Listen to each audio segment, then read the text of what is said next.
भगवान परशुराम विष्णु के एक ऐसे अवतार हैं जो चिरंजीवी है। इसी कारण वे विष्णु के अन्य अवतारों के समय काल में भी थे और अभी भी जीवित हैं। इसी के साथ उन्होंने भगवान विष्णु के बाद के अवतारों में भी अपनी भूमिका निभाई है। यह महाभारत काल के समय की बात है, जब भगवान परशुराम के द्वारा 3 महान योद्धाओं ने शिक्षा ग्रहण की थी, जो थे भीष्म पितामह, गुरु द्रोणाचार्य तथा दानवीर कर्ण। इसमें से कर्ण ने परशुराम से असत्य बोलकर शिक्षा ग्रहण की थी, जिसका विपरीत फल भी उसे भोगना पड़ा। आज हम उसी कथा के बारे में जानेंगे, तो आइए शुरू करते हैं आज का यह वीडियो। नमस्कार दोस्तों, मैं के आपका फिर से स्वागत करता हूं हमारे चैनल के सब जानता है में। दोस्तों, कर्ण वैसे तो माता कुंती का पुत्र था, लेकिन वह कुंती के विवाह से पहले जन्म ले चुका था।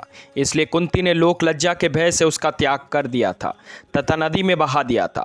कुंती इस बात को लेकर आश्वस्त थी कि कर्ण सूर्यदेव का पुत्र है, इसलिए उसकी रक्षा हो जाएगी। नदी के बहाने के पश्चात उसका पालन पोषण एक सूत के घर में हुआ था, इसलिए कर्ण को सूत पुत्र भी कहा गया है।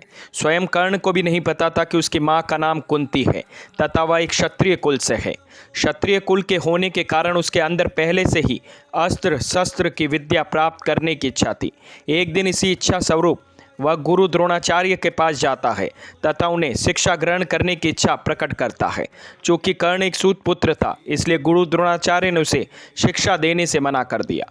गुरु द्रोणाचार्य के द्वारा नकारे जाने के पश्चात कर्ण क्रोध से भर उठा और अब उसमें गुरु द्रोणाचार्य के शिष्यों से भी महान योद्धा बनने की चाह जाग उठी। इसी आशा से वह भगवान परशुराम के आश्रम पहुंचता है। परशुराम ने ही द्रोणाचार्य को शिक्षा प्रदान की थी, इसलिए कर्ण सीधे उन्हीं के पास गया। चूँकि भगवान परशुराम केवल ब्राह्मणों तथा विशिष्ट मनुष्यों को ही अस्त्र शस्त्र की शिक्षा देते हैं, इसलिए कर्ण ने ब्राह्मण वेशभूषा धारण कर एक ब्राह्मण का वेश धारण कर लिया। ब्राह्मण वेश में कर्ण भगवान परशुराम के पास गया तथा स्वयं को ब्राह्मण पुत्र बताया। इसी के साथ उनसे शिक्षा प्राप्त करने की इच्छा प्रकट की। भगवान परशुराम ने भी उसे अपने शिष्य के रूप में स्वीकार कर लिया। कर्ण परशुराम के सभी शिष्यों से अधिक तेज तथा बुद्धिमान था, इसलिए उन्हें बहुत तेजी से सब ज्ञान ले लिया। भगवान परशुराम भी कर्ण की योग्यता से प्रसन्न थे। उन्होंने कर्ण को अपना संपूर्ण ज्ञान दे दिया तथा हर अस्त्र शस्त्र चलाने के मंत्र सिखा दिए। कर्ण ने भगवान परशुराम से ब्रह्मास्त्र चलाने का मंत्र भी सीख लिया था। एक दिन भगवान परशुराम थके हुए थे, इसलिए उन्होंने सोने की इच्छा प्रकट की। वे कर्ण की गोद में अपना सिर रखकर सो गए। उसी समय एक रक्त चूसने वाला कीड़ा कर्ण की जांघ में घुस गया तथा उसे डंक मारने लग गया। कर्ण को उस कीड़े के द्वारा रक्त चूसने से बहुत पीड़ा हुई, लेकिन वह हिलता है तो उसके गुरु की निद्रा टूट जाती, इसलिए वह उसी अवस्था में पीड़ा सहन करते हुए बैठा रहा। वह कीड़ा लगातार उसका रक्त चूसता रहा, जिस कारण वहाँ पर बहुत बड़ा घाव हो गया। साथ ही उसमें से रक्त बहकर बाहर निकलने लग गया था। वह रक्त बढ़ता हुआ भगवान परशुराम के पास भी पहुँच गया, जिससे उनकी निद्रा टूट जाती है। जब उन्होंने उठकर सब देखा तो उन्हें यह ज्ञान हो गया कि कर्ण ब्राह्मण पुत्र तो नहीं हो सकता, क्योंकि एक ब्राह्मण पुत्र में इतनी पीड़ा सहन करने की शक्ति नहीं हो सकती। उन्होंने जान लिया कि इतनी पीड़ा केवल एक क्षत्रिय सहन कर सकता है। इसी के साथ उन्हें इस बात का सबसे ज़्यादा क्रोध आया कि उनके शिष्य उनसे असत्य कहकर छल पूर्वक उनसे शिक्षा ग्रहण की है, जबकि अपने शिष्यों को चुनने का अधिकार केवल एक गुरु का होता है।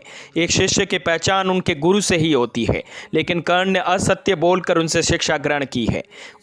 इसलिए वे अत्यधिक क्रोधित हो गए तथा कर्ण को श्राप दे दिया कि वह जिस विद्या को सीखने यहाँ आया था वह उसका प्रयोग तो कर पाएगा तथा सर्वश्रेष्ठ धनुर्धर भी बनेगा, लेकिन जब उसको अपनी इस विद्या की सबसे अधिक आवश्यकता होगी तब वह उसे भूल जाएगा। भगवान परशुराम के द्वारा दिया गया यही श्राप कर्ण की मृत्यु का कारण भी बनता है। भगवान परशुराम के द्वारा प्राप्त की गई शिक्षा से कर्ण ने अपने जीवन में कई युद्ध जीते और कई महान योद्धाओं पर विजय प्राप्त की, लेकिन उसे अपनी विद्या की सबसे ज्यादा आवश्यकता महाभारत के युद्ध के समय थी। भीष्म पितामह और गुरु द्रोणाचार्य के वध के पश्चात कर्ण को कौरवों की सेना का नेतृत्व करने का अवसर प्राप्त हुआ। वह पांडवों की सेना में त्राहिमाम मचाता हुआ आगे बढ़ रहा था। तभी उसके सामने भगवान श्री कृष्ण अर्जुन का रथ लेकर आ गए। युद्ध भूमि में कर्ण अर्जुन के सामने पहली बार आया था और विश्व में इन्हीं 2 योद्धाओं को सर्वश्रेष्ठ धनुर्धर की उपाधि प्राप्त थी। किंतु भगवान परशुराम के दिए गए श्राप के अनुरूप कर्ण उस समय अपनी सारी विद्या भूल गया और दैवीय अस्त्र शस्त्र को चलाने के मंत्र भी भूल गया। इसी का लाभ उठाकर और भगवान श्री कृष्ण के आदेश अनुसार अर्जुन ने कर्ण का वध कर दिया। इस प्रकार महाभारत के भीषण युद्ध में कर्ण की मृत्यु का कारण भगवान परशुराम के छल के द्वारा शिक्षा प्राप्त करना और उसके परिणाम स्वरूप मिला श्राप था।